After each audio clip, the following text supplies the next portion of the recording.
Shalom. First and foremost, I want to give all praise and glory to Yahweh, Bashem Yahushai, Bashem Makakwadash. Double lines to the elders of GMS rule well. Peace, salutation like Akim in the four corners, percent truth, sincerity. Peace be unto you and Shalom.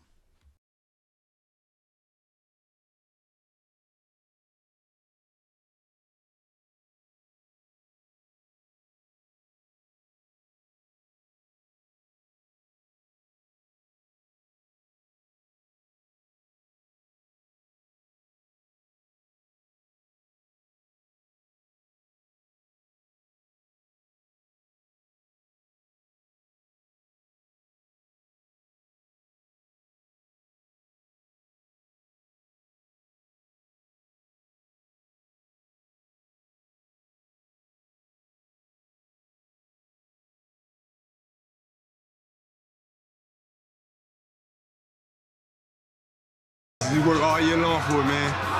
Shaq the man, most dominant player in the world. Finally got one. Yeah.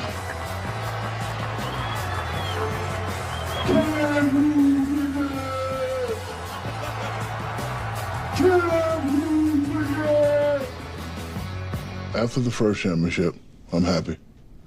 Matter of fact, in my mind, I'm done. Now I can go do what I want to do.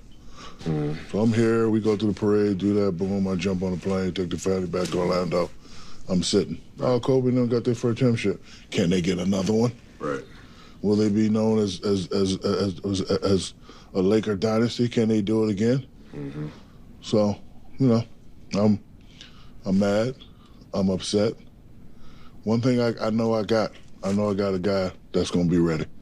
So I admit a lot of times I didn't come into camp ready because that's just how I got done. Because my thing is, I don't need to get ready for dunking. Right. I don't need to get ready. I don't need to get ready. I'll get ready when I get ready. So because I had you, I was able to just chill out in the summer, do what I do. See, that's what pissed me off. That was it right there. That was. Listen, I got beat up. I got hack and shack. I was tired, man. I ain't doing no work. I'm going home. I'm swimming. Me and Uncle Jerome, we sipping pina coladas. We eating burgers. My ass is in the gym 10 hours a day. One thing I know I got a kid that's going to give me 40 wherever he wants to. So, So that little clip, I like to draw analogies, make associations with stuff that I see in the world. Sometimes sports, sometimes cartoons. What have we? So I chose to highlight the relationship between Kobe and Shaq and the issues that they had. The issues that they had is that Kobe Bryant, his work ethic was on a trillion. Shaq's work ethic was on a 6. Terrible. And as you can see, it caused issues because Kobe said that's what made him mad. Here it is, I'm busting my ass off, and you not busting your ass off. And that's not cool. You go to work, let's say you're on a project, and your coworker, y'all both do the same thing, y'all both assigned to the same project, y'all both getting paid the same, y'all both working the same amount of hours, but you got one worker who is doing all the work and the other worker isn't doing anything because he know the worker that he's working with will pick up his slack when he's slacking off. That's going to create resentment. That's going to create bitterness. And that's what happened with Kobe and Shaq. Kobe was getting, resentful and bitter because I'm working hard and you not working hard. And the messed up part about this is that even a lazy Shaq, as lazy as he was, coming in a training camp out of shape. I remember one year he got injured. I think he had a toe injury, and he didn't get surgery in the off season because he wanted to, have fun and relax and play and enjoy. It wasn't a major surgery. He chose to get surgery at the beginning of training camp. And Kobe was mad. Shaq was like, I got hurt on company time. I'm a heel on company time. So instead of taking surgery, or instead of having surgery in the summertime, so here he's ready for training camp, he chose to opt to do it in the beginning of training camp. So now he's missing training camp because of that. And that's infuriating him. That's what was just driving it. And all little other isms and schisms, little minor little BS, just made a mountain out of a molehill. Little tiny little, issues can get blown up to something bigger because now you are already upset about this and add insult to injury. So now he pranks you or whatever, or he does this, whatever. It starts getting on your nerves.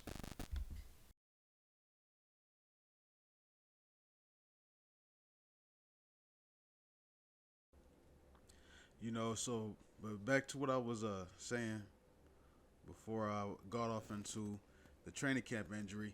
But the thing about Shaq was a lazy Shaq, as lazy as he was, as much pina coladas and wanting to make rap albums and make movies and be Mr. Hollywood, despite all of that, a lazy Shaq who wasn't completely dedicated to basketball was still better than Kobe Bryant at that time. He was still better than him. Those finals MVPs was given to Shaq. The MVP was given to Shaq. Shaq was that guy. LA belonged to Shaq. So he was the best player on the planet. But you had the other guy who was at times second best. He was working harder than him. He was working way harder than Shaq. And it was causing issues. In this thing, in this truth, one of the things that can happen is a person is working very, very hard. And then all of a sudden, the rest of his team just starts slacking. Oh, I know this guy. He's going to do everything. He picks everybody up. He always does the video uploads. He always does that. Oh, he got it. So now you relying on everybody else and you becoming dead weight. There's this I wanted to bring up what's called the Ringlemann Effect. And it pretty much states that the bigger a group gets, the less productive it becomes. For various reasons, which I'm not going to get all the way into. You get more talented. All of a sudden, what tends to happen is that the person who's the most talented ends up having to do most of the work. Why? Because everybody wants to just use that as their leisure time. Oh, such and such do it. Let Mikey do it. Oh, let him do it. While we just sit back. That's the attitude that Shaq had. And here we are. We are all working on the temple. You got to get your hands dirty. You got to pull your sleeves up. So you got to, the harvest is great. The laborers are for you. Pray for more laborers. And that's what we want in this thing. People that's going to labor, roll their sleeves up. We don't want cheerleaders. We don't need cheerleaders. We don't need, you know, a nation of just you can do it. We don't need that. We need men that's gonna get their knees dirty, get some callus on their hands, get down with the grit and the grind, help us to get up out of here. And in this, in the part of the body, every part of the body has this use. If one part of the body gets hurt, all of it suffers. If you hurt your ankle on one foot, what happens is you start to lean more on the other foot. And the other foot can sustain it for a little bit. But what starts to happen is if you don't balance it out, and as the other foot starts to heal, you're supposed to go back to supporting its own. If the other foot heals and doesn't start supporting it, then guess what? All the weight is going to eventually accumulate. That your left foot is not designed to hold up 80% of your body weight. Your left foot is designed to hold up 50% of your body weight. Your right foot is designed to hold up 50% of your body weight. So it's even. You can only hold down the fork so long.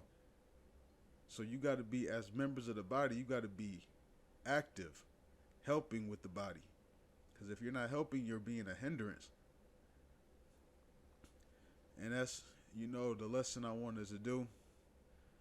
And on that note, I'm going to give all praise and glory to Yahweh Bashem Yahushai, Bashem Kakudash, double honors to the elders of GMS. Be well, peace and salutations, Shalom.